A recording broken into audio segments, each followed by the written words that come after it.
Assalamualaikum warahmatullahi wabarakatuh. Selamat siang teman Mas FM dan sahabat Bawaslu dimanapun Anda berada. Saya Yugo Purwito siap menemani 1 jam ke depan di acara spesial Bincang-Bincang bersama Bawaslu. Tema kali ini yaitu terkait dengan pengawasan penetapan jumlah kursi dan daerah pemilihan. Telah hadir di studio narasumber kita ada Ibu Maria Erni Peristiawanti selaku anggota Bawaslu Kabupaten Kebumen, koordinator divisi SDMO dan Diklat. Selamat siang Ibu. Selamat siang Mas Wiko. Assalamualaikum. Selamat siang teman Mas FM ya. Sahabat Bawaslu. Bagaimana kabarnya Ibu? Alhamdulillah baik.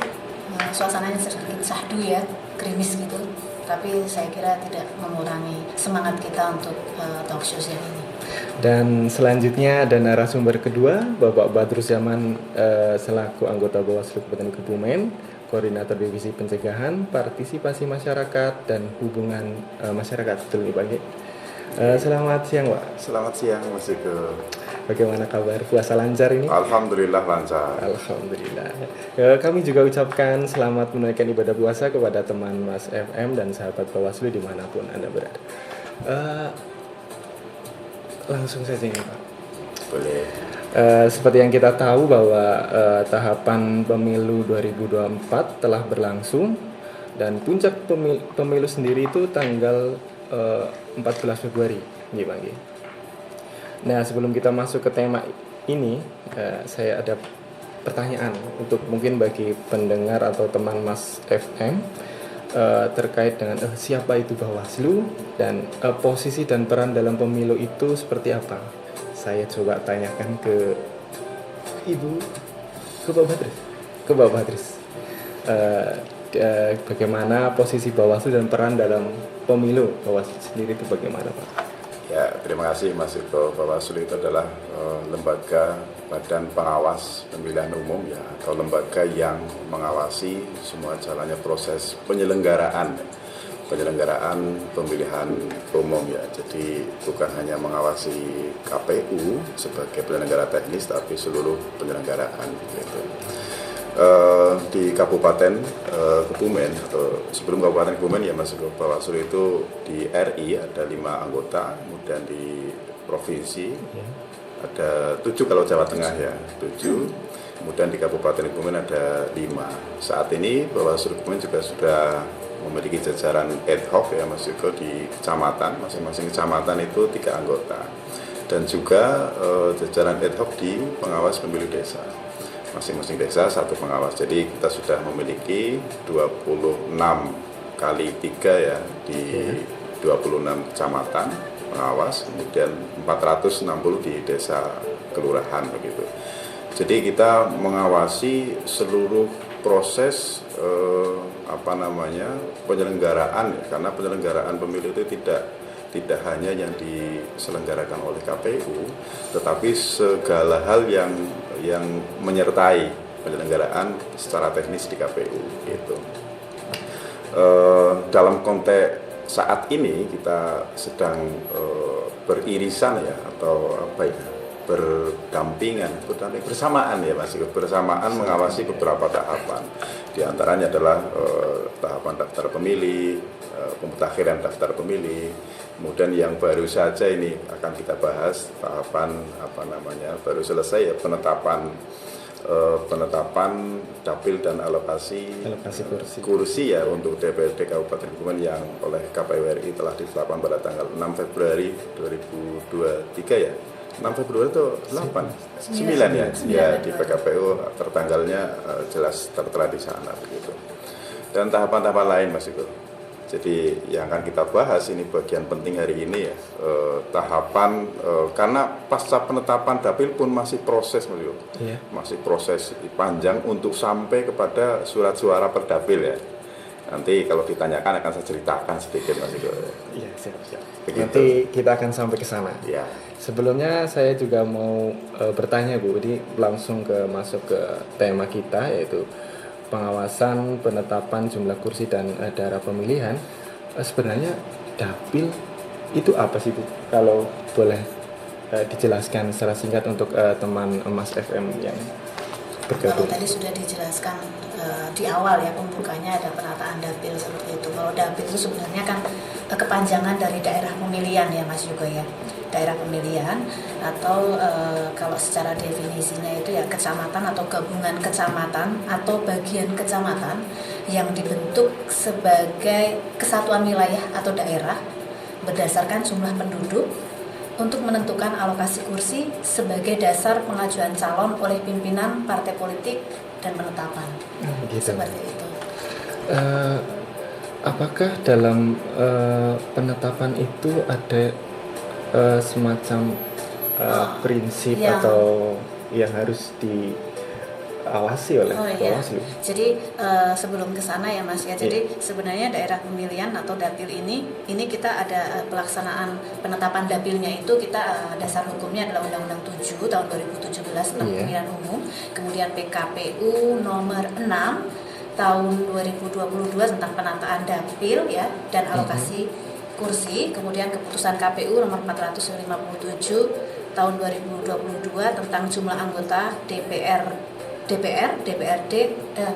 ya Mas ya, kabupaten kota pada pemilu tahun 2024. Nah, sebenarnya prinsip-prinsip penataan dapil itu tadi yang ditanyakan oleh Mas Yugo, ketika karena ini pembagian wilayah ya, wilayah per kecamatan itu kan pastinya kan agar ada apa istilahnya keadilan seperti itu, jadi tidak ada satu lebih dari yang lain, itu memang ada prinsip-prinsip yang nanti memang harus diawasi dan dipastikan oleh Bawaslu.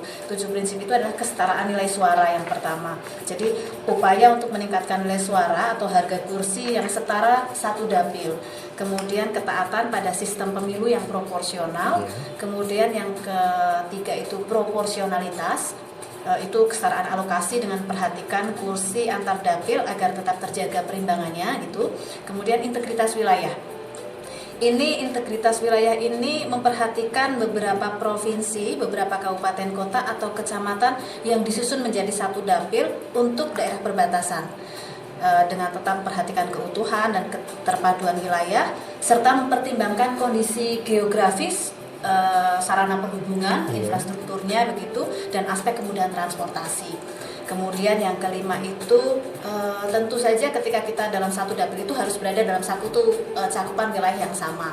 Kemudian yang keenam itu kohesivitas, itu adalah penyusunan dapil berdasarkan sejarah Mas, sejarah, kondisi budaya, adat istiadat serta kelompok-kelompok minoritas.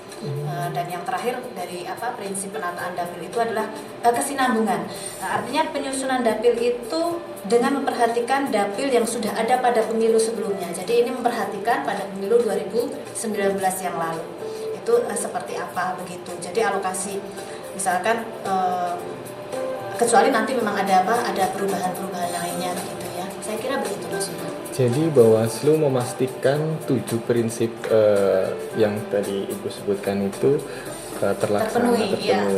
Jadi Bawaslu ketika melakukan penataan KPU melakukan penataan dapil ini, Bawaslu memastikan bahwa penataan dapil ini sudah sesuai dengan 7 prinsip penataan dapil itu. Baik. Sepertinya semakin menarik, Pak.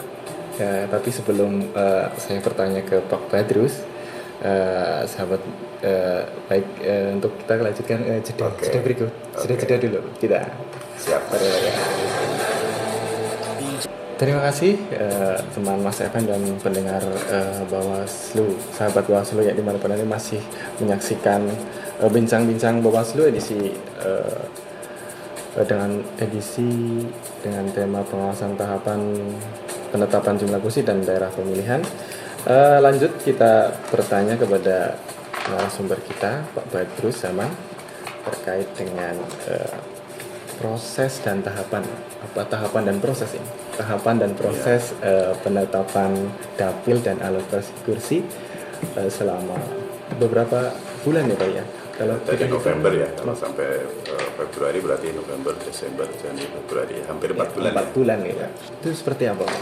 Ya, ini panjang ya Mas Ibu ya. Kalau kita menyebutkan tahapan dan proses, wah panjang banget ini. Tapi saya akan sampaikan mungkin beberapa hal aja ya, tahapan-tahapan atau proses yang penting. Tapi sebelum saya cerita tahapan begitu prosesnya sampai penetapan dapil, Mas Eko, saya mungkin sedikit urgensi atau pentingnya kita semua sebagai warga masyarakat mengetahui pentingnya penataan dapil itu seperti apa. Kemarin kita disibukkan antara pemutakhiran daftar pemilih ya.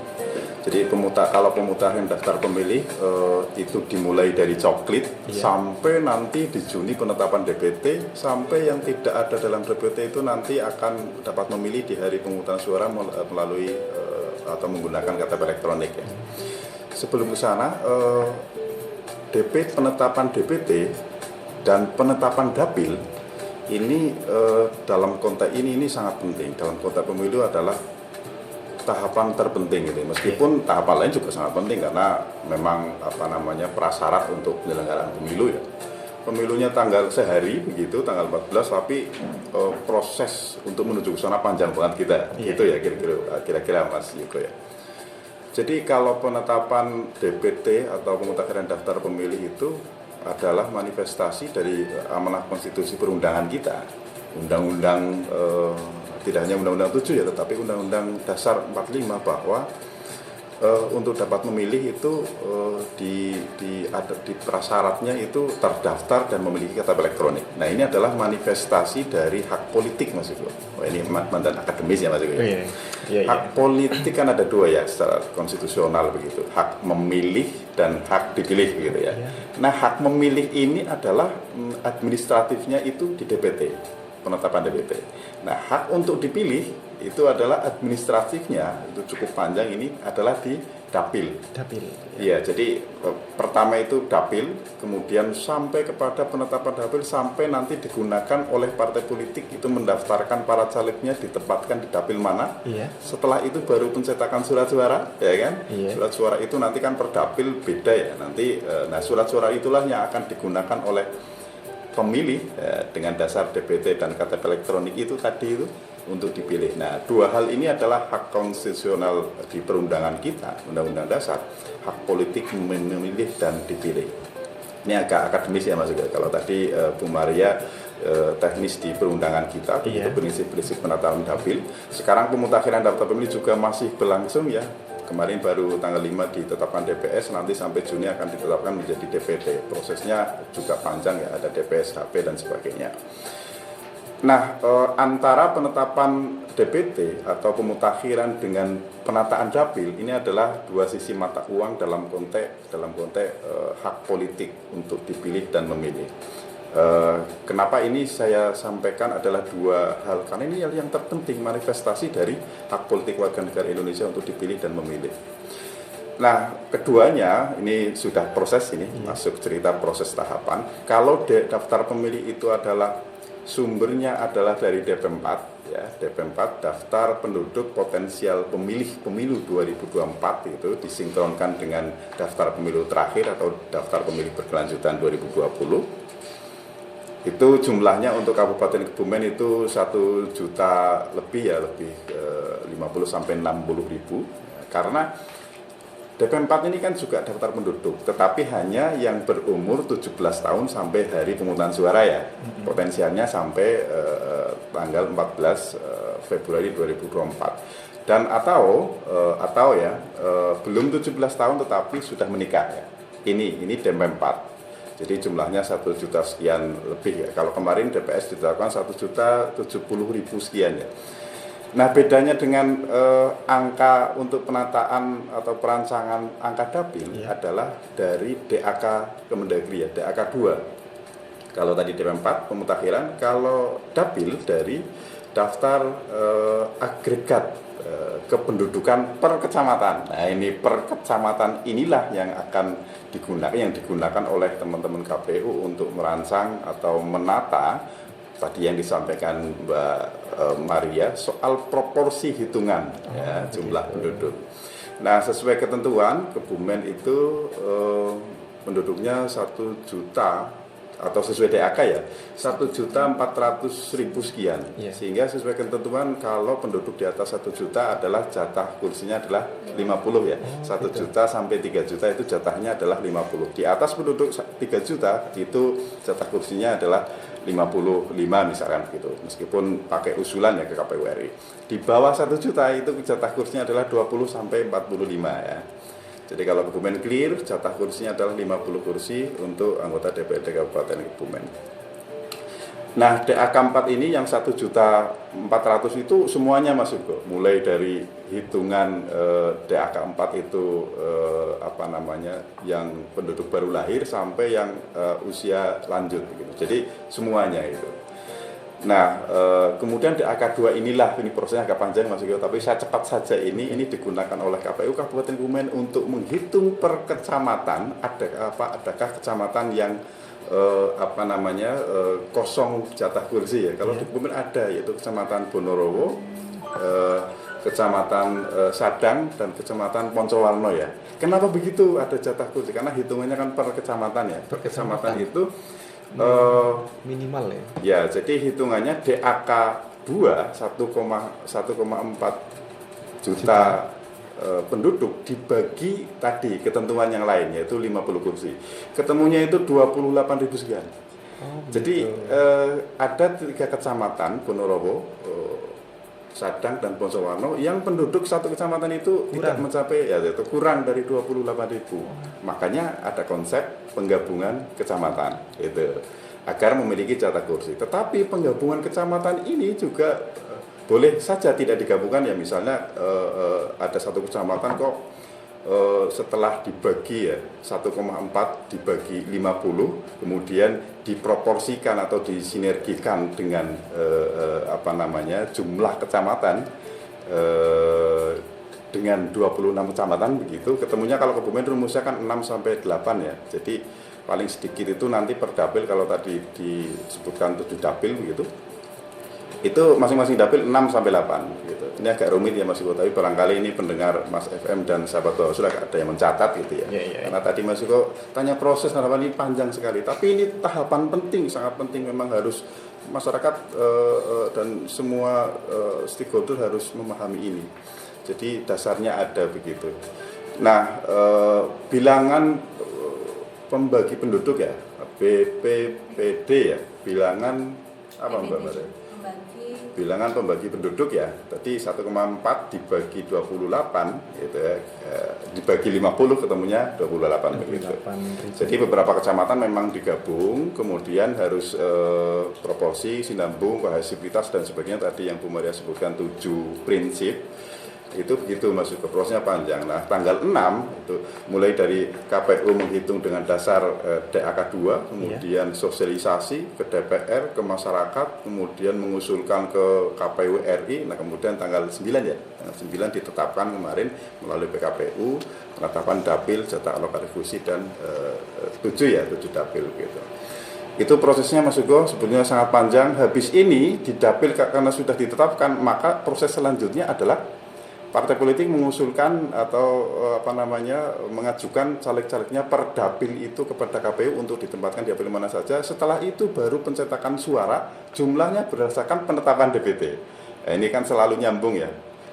Nah, baru kemudian setelah dicetak surat suara dalam bentuk dapil-dapil itu, nanti baru di hari pemungutan ada surat suara di TPS, ada pemilihnya nyoblos. Nah, itulah hak politik warga negara Indonesia sesuai konstitusi, hak memilih dan hak dipilih. Itu Mas Yugo. Ya, terima kasih Pak Badrus. Tahapan dan proses yang cukup panjang sekali ya. Dan kalau kita bisa lihat juga termasuk ada hitungan-hitungan tersendiri. Betul, ada hitungan tersendiri. Mengalokasikan kursi dan dapil. Mungkin selanjutnya dari Ibu Maria, Bu. Ini Bawaslu kan mengawasi itu tahapan dan proses itu. Fokus dalam pengawasan penetapan dapil dan alokasi itu apa saja Ibu? Iya, terima kasih Mas Yuko. Tadi sudah dijelaskan panjang lebar oleh Pak Badrus ya, tahapannya seperti apa. Itu memang sudah dari mulai November sebenarnya Pak Badrus ya, dan November itu KPU Kabupaten Kebumen mengumumkan tentang rancangan penataan dapil dan alokasi kursi untuk DPRD. Kemudian, Bawaslu itu melakukan pengawasannya sebenarnya di mana sih gitu kan? Kadang itu penataan dapil terus pengawasannya itu di mana, seperti apa gitu. Gimana ngawasinya? Apakah datang ke sana atau bagaimana gitu? Apakah hanya mengukur itu atau bagaimana gitu kan? Nah, Bawaslu itu melakukan pengawasan seluruh tahapan tadi. Itu salah satunya pada tanggal 29 November itu menghadiri langsung rancangan penataan dapil dan alokasi kursi DPRD itu di Hotel Candi Sari. Saat itu kan baru awal-awal sosialisasinya. Kemudian apa sih rancangannya, seperti apa sih, seperti itu. Nah, sebenarnya fokus pengawasannya itu nanti di mana sih gitu kan. Nah, tadi kita kan ada 7 prinsip tadi Mas. 7 prinsip tadi tentang kesetaraan nilai suara tadi sudah disampaikan, BPPD-nya berapa, seperti itu. Nah, itu kemudian Bawaslu memastikan bahwa dapil yang nanti ditetapkan itu memenuhi 7 prinsip itu.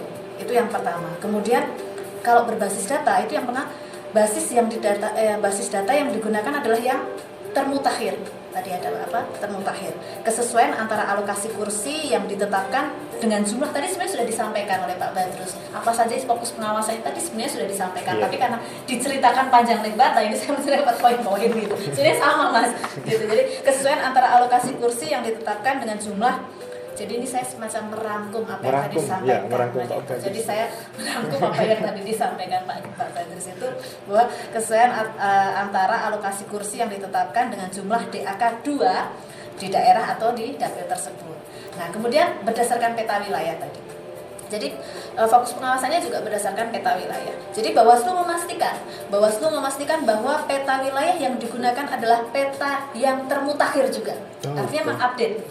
Update. Jangan sampai yang digunakan adalah long time ago misalnya itu kan tidak apa. Nah, kemudian memastikan bahwa penataan dapil dan alokasi kursi sudah memperhatikan pemekaran kecamatan jika ada. Nah, itu Bawaslu harus memastikan itu. Kemudian yang ketiga, melakukan pemetaan terhadap potensi adanya sengketa perbatasan baik antar kecamatan yang berbeda dapil ataupun antar kabupaten kota. Itu mengenai peta wilayah. Kemudian yang keempat, fokus pengawasan ini pada prosedurnya. Prosedurnya yaitu yang pertama, penataan dapil harus dilakukan melalui rapat pleno. Ketika melakukan penataan itu, apakah proses itu sudah dilakukan atau belum? Jadi kita harus memastikan betul bahwa prosesnya, tahapan-tahapannya itu sesuai. Gitu. Kemudian mengumumkan rancangan usulan penataan dapil dan alokasi kursi. Bawaslu memastikan KPU sudah melakukan mengumumkan rancangan usulan penataan dapil atau alokasi kursi pada jadwal sesuai tahapan itu atau tidak, seperti itu. Kemudian yang ketiga, melakukan uji publik terhadap rancangan usulan penataan dapil dan alokasi kursi. KPU setelah melakukan rancangan juga perlu melakukan uji publik. Bawaslu memastikan apakah KPU itu melakukan uji publik terhadap rancangan penataan dapil atau tidak. Kemudian yang keempat, ini masih kaitannya dengan prosedur, Bawaslu menindaklanjuti tanggapan dan masukan masyarakat terhadap usulan penataan dapil dan alokasi kursi tersebut. Jadi itu fokus pengawasannya ada itu. Jadi ada 4 fokus pengawasan, yaitu yang pertama memenuhi prinsip yang tadi itu, prinsip penataan dapil, kemudian data, kemudian peta wilayah, dan yang keempat adalah prosedur. Saya kira begitu. Sebenarnya tadi ini secara keseluruhan itu sudah disampaikan oleh Pak Badrus Mas Yugo. Baik. Ternyata fokus pengawasannya itu banyak ya Bu Bawaslu ya, dari setiap tahapan ya. Sebelum kita lanjut lagi Pak Bu, kita break dulu sebentar, jangan kemana-mana sahabat Bawaslu dan teman Mas FM. Kita akan lanjut lagi setelah pesan-pesan berikut. Baik, terima kasih kepada teman Mas FM dan sahabat Bawaslu yang masih menyaksikan bincang-bincang bersama Bawaslu dengan tema pengawasan penetapan jumlah kursi dan daerah pemilihan. Tadi sempat dijelaskan oleh Bu Maria terkait dengan fokus pengawasan penetapan dapil dan kursi itu ya. Eh, setelah kita fokus itu biasanya, terus mekanisme yang dilakukan Bawaslu dalam pengawasan itu seperti apa, Bu? Mekanismenya dan hal-hal yang perlu diperhatikan. Ibu Maria. Oh iya, baik. Jadi kalau tadi kita bicara fokus pengawasan, Bawaslu melakukan fokus pengawasan rancangan penataan dapil tadi, fokus pengawasannya kan ada 4 ya Mas ya, apakah memenuhi prinsip, kemudian data, peta wilayah, dan prosedurnya. Iya. Gitu. Lantas bagaimana sih mekanismenya gitu kan? Nah, Bawaslu itu mekanismenya yang selalu yang dilakukan Bawaslu adalah memastikan tahapan itu berjalan dengan baik, gitu kan? Nah, di sini itu memastikan bahwa tahapan penataan dapil dan alokasi kursi anggota DPRD Kabupaten Kebumen memperhatikan jadwal tahapan.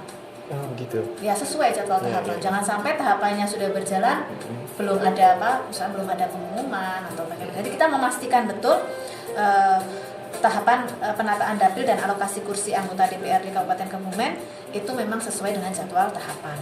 Kemudian yang kedua, penetapan jumlah penduduk dan jumlah kursi sebagai dasar penetapan dapil dan penentuan alokasi kursi menggunakan data kependudukan dan data wilayah termutakhir dari kementerian yang menyelenggarakan urusan pemerintahan dalam negeri. Jadi fokus pengawasan di 4 tadi kita mekanismenya adalah memastikan itu berjalan sesuai dengan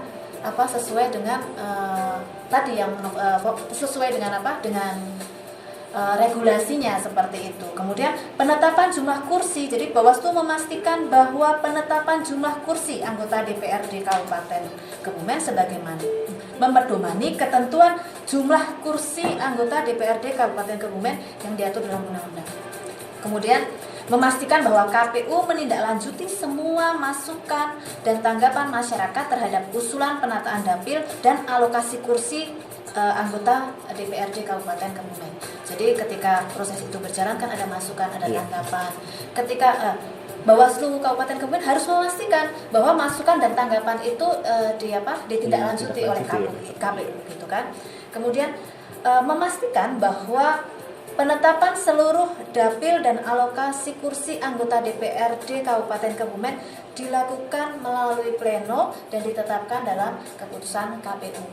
Itu mekanisme secara umum seperti itu. Atau mungkin mau ditambahkan Pak Dr. Bawaslu melakukan apa saja terkait mekanisme pengawasannya? Ya, menambahkan sedikit Mas Bu Maria. Kalau tadi disampaikan Bu Maria itu mekanisme dari sisi teknis pengawasannya ya di KPU begitu. Saya menambahkan mekanisme pengawasan dari sisi kewenangan di Bawaslu gitu. Pertama, kewenangan di Bawaslu ini sebenarnya kewenangan pengawasan di semua tahapan Mas Bu ya, tidak hanya di tahapan penetapan dapil ini, tapi di semua tahapan. Yang pertama adalah pencegahan, yang kedua adalah pengawasan, yang ketiga adalah penanganan pelanggaran kalau ada ya, selanjutnya adalah sengketa, itu pun kalau ada begitu. Yang telah kita lakukan ya soal pengawasan dapil ini, yang pertama tentu saja pencegahan atau himbauan telah kita sampaikan kepada KPU secara tertulis pada tanggal 20 November 2022 ini, masa-masa KPU setelah menerima DAK 2 dari Kemendagri begitu, kemudian digunakan untuk dasar penghitungan jumlah alokasi kursi per dapil begitu. Jadi imbauan itu secara tertulis kita sampaikan kepada KPU sebagai bukti yang formal, bukti nyata, bukti dengan ukuran yang jelas, yaitu surat tertulis, agar KPU tadi, ini sebetulnya penegasan aja yang disampaikan Bu Maria, agar KPU mematuhi seluruh ketentuan yang berlaku. Kalau tadi ada prinsip 7 ya, tapi juga ada sesuai jadwal, kemudian prosedur lainnya misalnya harus uji publik, harus sosialisasi ke DPR, harus setelah itu terakhir baru mengusulkan ke KPU RI atau menindaklanjuti, tadi sudah disinggung Bu Maria, menindaklanjuti masukan dari masyarakat dan partai politik begitu. Disampaikan bersamaan dengan pengajuan KPU ke KPU RI, KPU Kabupaten ke KPU RI tentang perancangan dapil itu bersama dengan masukan dari masyarakat. Jadi dua hal ya. Agar apa? Agar sesuai regulasi KPU RI dalam menetapkan dapil untuk Kabupaten Kebumen itu mempertimbangkan masukan masyarakat. Nah, ini pentingnya di situ. Jadi ya memang prosedurnya tahapannya seperti itu. Jadi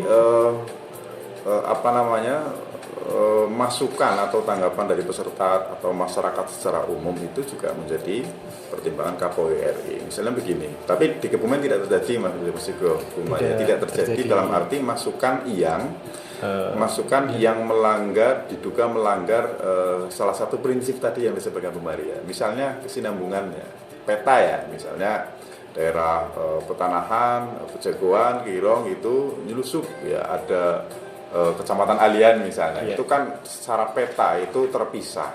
Nah, ini tidak boleh gitu, karena melanggar prinsip. Itu yang, tapi tidak ada masukan dari masyarakat dan partai politik soal dugaan ketidaksinambungan dari sisi peta.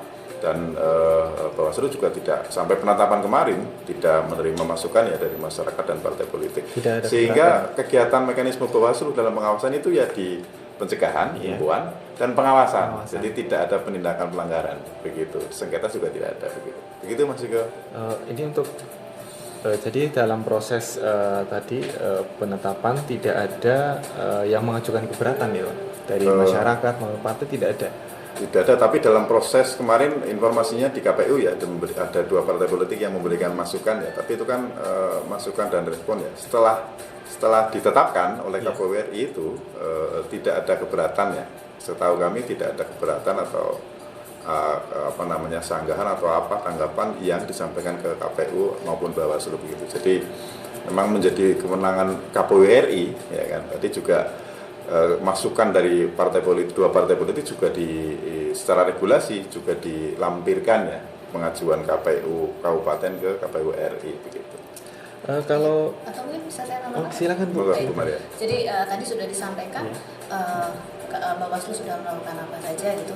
Nah, kalau mekanisme tadi kita sudah memastikan tadi sudah dilakukan, kita memastikan Bawaslu Kabupaten juga berkoordinasi dengan KPU kaitannya dengan nanti karena kaitannya dengan melakukan pengawasan langsung terhadap prosedur penataan usulan daerah. Karena ini mekanisme tadi kita sudah memastikan. Kemudian ketika sudah memastikan kita harus berkoordinasi terkait rancangan penataan dapil ini melakukan pengawasan langsung terhadap prosedur penataan usulan. Jadi kita melakukan pengawasan langsung. Dan yang terakhir adalah kita harus mendapatkan salinan draft rancangan penataan dapil dan alokasi kursi anggota DPRD di Kabupaten Kebumen. Itu yang mekanismenya pada akhirnya begitu. Selain dari mekanisme nih Bu, ke Pak Badrus saja ya. Ya, boleh.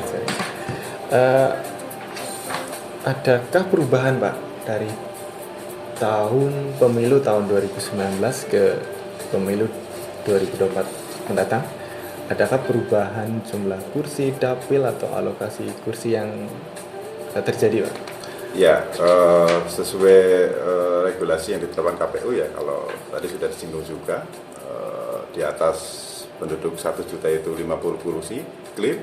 Kemudian antara DAK 2 dibagi jatah 50 kursi ketemunya ya, karena jumlah harus disesuaikan dengan jumlah kecamatan begitu, atau gabungan kecamatan begitu, dari 26 ketemunya per dapil itu, karena dapilnya juga sudah ditetapkan Mas Iko, jadi 50 kursi 7 dapil begitu.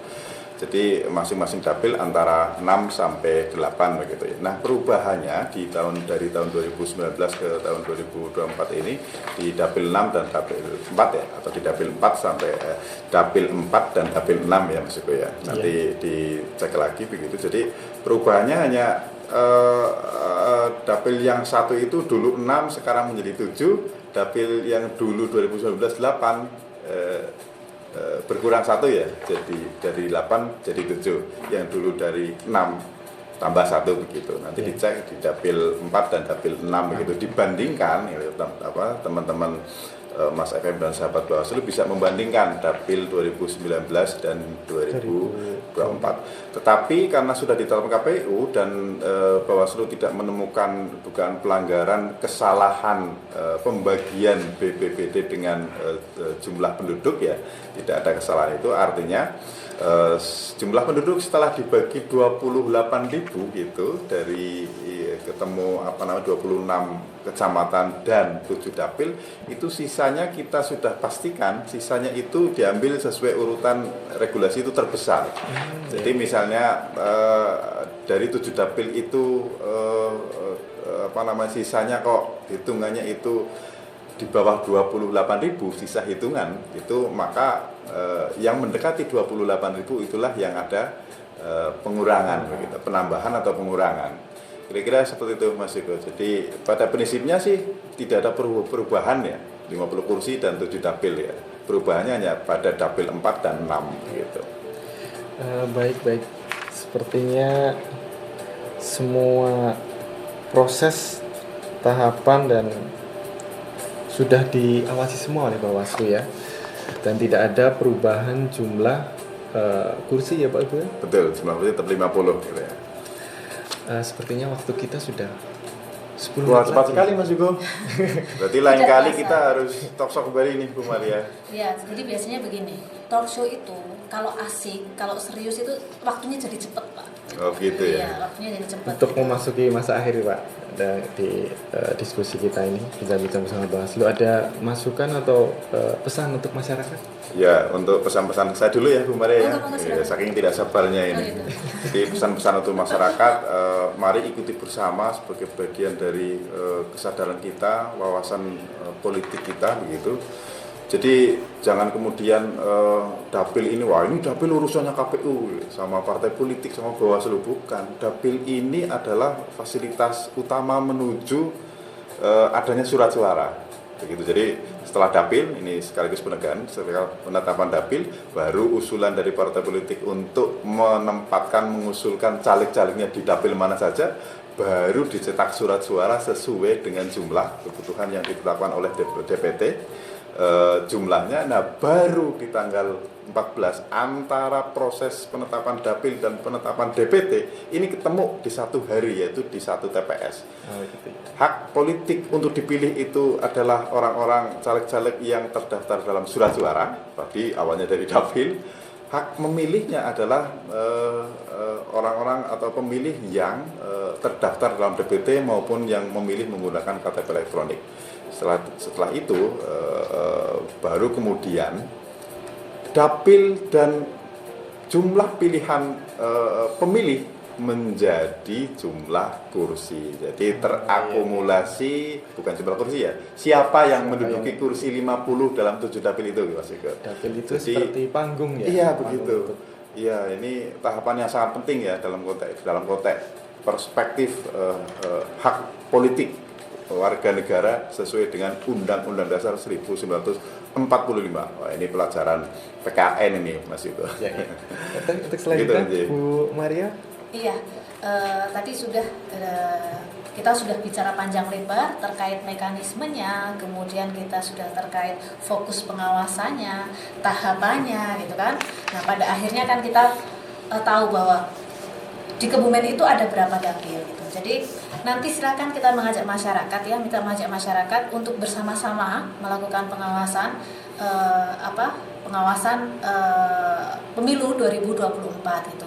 Kaitannya dengan dapil ini, di Kabupaten Kebumen ada 7 dapil, kemudian ada 50 kursi gitu kan. Masyarakat nanti tahu siapa saja calon-calon di dapilnya siapa, bisa dilihat, kemudian ikut mengawasi seluruh jalannya tahapan pemilu 2024. Jadi sekali lagi kita tegaskan bahwa dapil di Kabupaten Kebumen itu ada 7 dan alokasi kursi ada 50.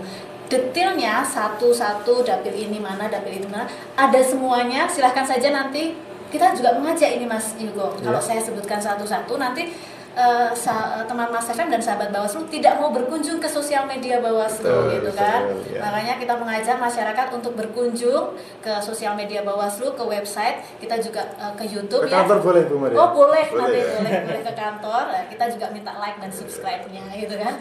Baik, itu saja Mas juga dari saya. Baik, bahwa bisa disimpulkan proses penetapan daerah pemilihan dan alokasi kursi sudah berjalan dengan baik ya. Dan prinsip-prinsip dari penetapan tersebut sudah terpenuhi. Himbauan dan pengawasan yang dilakukan Bawaslu tentunya sudah optimal, dan harapan ke depan mungkin pemilu di 2024 menjadi ajang para calon pemimpin untuk bersaing dengan baik dan fair tentunya, sehingga terpilih pemimpin yang amanah. Begitu nih Pak Bu. Betul. Mungkin dari saya sekian. Terima kasih kepada dua narasumber kita yang luar biasa. Terus teman Mas FM dan sahabat Bawaslu tentunya yang sudah menyaksikan dari awal hingga akhir ini, dan kru yang telah bertugas. Saya Yuko Purwito undur diri. Sekian. Wassalamualaikum warahmatullahi wabarakatuh. Waalaikumsalam warahmatullahi wabarakatuh.